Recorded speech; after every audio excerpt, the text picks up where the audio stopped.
Once upon a time, in a small village called Ijebu, there lived a brave warrior named Olu. Olu was known far and wide for his strength and courage. He protected his village from wild animals and other dangers. But there was one thing that troubled the villagers, the river goddess, Umoja. Umoja was a powerful goddess who lived in the great river that flowed near Ijebu. She was kind and gentle, but she could also be very angry if people did not respect her river. Sometimes, she would send big floods to the village, washing away their crops and homes. The villagers were scared of Umoja's anger and always tried to please her with gifts and prayers. One day, a terrible flood came to Ijebu. The villagers were frightened and didn't know what to do. They went to Olu and begged him to help them. "Olu, you are our bravest warrior," they said. "Please, talk to Umoja and ask her to stop the floods. Only you can save us." Olu agreed. He knew it would be a dangerous journey, but he was determined to help his people. He took a small boat and paddled down the river towards Umoja's home. As Olu traveled, he saw fish jumping out of the water and birds flying overhead. The river was beautiful, but Olu knew he had to stay focused. After a long journey, he finally reached a place where the river was calm and quiet. There, he saw a beautiful woman standing in the water. She had long, flowing hair and wore a dress made of shimmering water. It was Umoja, the river goddess. "Olu, brave warrior, why have you come to my river?" Umoja asked in a gentle voice.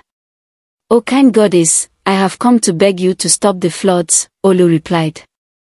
"The water has washed away our crops and homes. The people of Ijebu are suffering.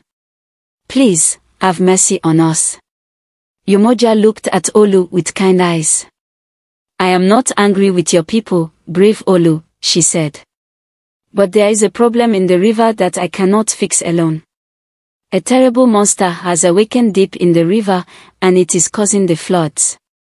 You must help me defeat this monster." Olu agreed at once. "I will help you, Umoja," he said bravely. "Tell me what I must do." Umoja smiled and waved her hand. Suddenly, a shining spear appeared in Olu's hand.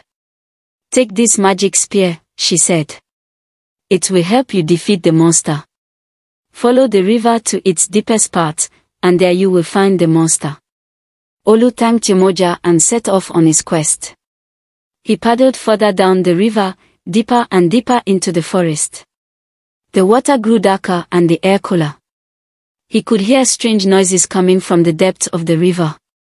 Finally, Olu reached a dark, deep pool. As he looked into the water, he saw a pair of glowing red eyes staring back at him. The monster rose from the water with a roar. It had a huge, scaly body and sharp, jagged teeth. Olu took a deep breath and raised the magic spear. He knew he had to be brave for his village. With all his strength, he threw the spear at the monster. The spear hit the monster, and it roared in pain. But the battle was far from over. The monster thrashed wildly, its powerful tail creating waves that threatened to overturn Olu's boat. But Olu held on tightly, determined to protect his village. He grabbed another spear that Umoja had given him and prepared to strike again. The monster lunged at Olu, snapping its huge jaws. Olu dodged just in time, and the monster's teeth clamped down on the edge of his boat, splintering the wood. The brave warrior used the moment to aim carefully and threw the spear with all his might. The spear hit the monster in the chest, and it let out a deafening roar. The river seemed to shake with the monster's pain, but it wasn't defeated yet. It dived back into the water, disappearing from sight. Olu looked around, trying to see where it would reappear. Suddenly, the water behind him bubbled and frothed. The monster burst out of the river, even angrier than before. Olu knew he needed a new plan. He remembered the stories his grandmother used to tell him about the old river spirits that could help in times of great need. With a quick prayer to Umoja and the river spirits, Olu called out, "Great spirits of the river, lend me your strength." As if in answer, the water around Olu began to glow. Tiny, shimmering lights danced on the surface of the river. Olu felt a surge of power and courage flow through him. He grabbed the last spear and faced the monster once more. The monster charged at him, but this time, Olu was ready. He waited until the last possible moment, then leaped to the side, using the magic of the river spirits to move faster than ever before. He thrust the spear into the monster's side with all his strength. The monster howled in agony and fell back into the water, thrashing wildly. But just as Olu thought he had won, the monster's eyes glowed even brighter, and it started to change. Its scales shimmered and its body began to shrink. Before Olu's astonished eyes, the fearsome creature transformed into a small, frightened fish.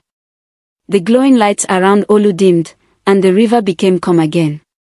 Yemoja appeared before him, her face radiant with gratitude.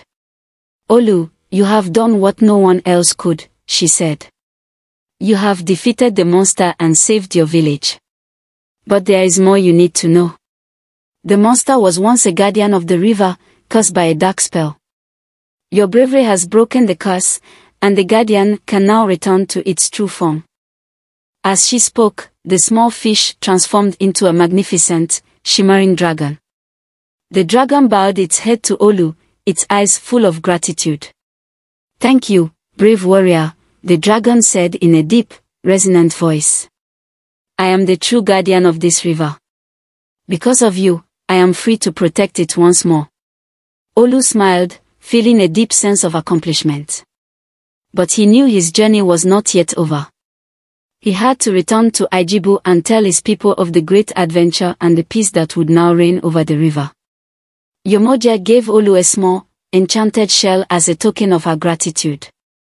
"This shell will allow you to call on me whenever you need help," she said. "Go now, and may the river's blessings be with you always." Olu thanked Yemoja and the river dragon, then began his journey back to Ijebu. As he paddled, he thought about all he had seen and done. He knew he would never forget this adventure and the courage it had taken to face the monster. Olu paddled back towards Ijebu, the enchanted shell safe in his pocket. The river was calm and serene, reflecting the peace that now flowed through it. As he approached the village, he could see the worried faces of his fellow villagers gathered by the riverbank. "Olu is back," someone shouted, and the villagers rushed to greet him. Olu stepped out of the boat and raised his hands to quiet them. "My friends, the monster that caused the floods is no more," Olu announced. "With the help of Yemoja, the river goddess, and the river spirits, I have defeated it and freed the true guardian of the river."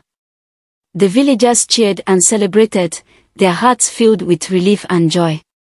Olu told them about his journey, the fierce battle with the monster, and the enchanted shell given to him by Yemoja. The villagers listened in awe, grateful for Olu's bravery and the blessings of the river goddess. As the days passed, the river remained peaceful, and the village of Ijebu began to thrive once more. Crops grew abundantly, and the villagers worked together to rebuild their homes. Olu became a hero, not just for his strength, but for his courage and wisdom. Moral lessons.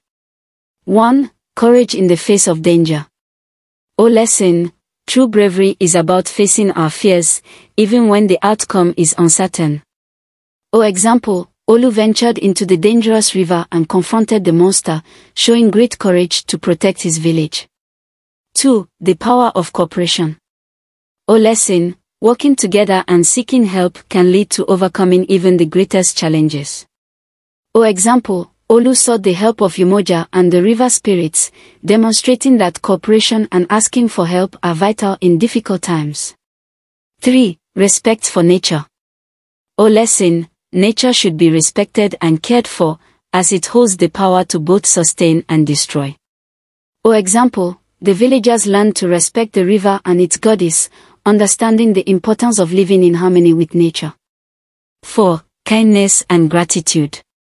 O lesson, being kind and grateful brings blessings and strengthens community bonds. O example, The villagers' gratitude towards Olu and their celebrations highlighted the importance of appreciating the efforts of others and fostering a supportive community. With these lessons in their hearts, the people of Ajibo lived in harmony and prosperity, always remembering the brave warrior Olu and the river goddess Yemoja, whose wisdom and courage had brought peace to their land. The end.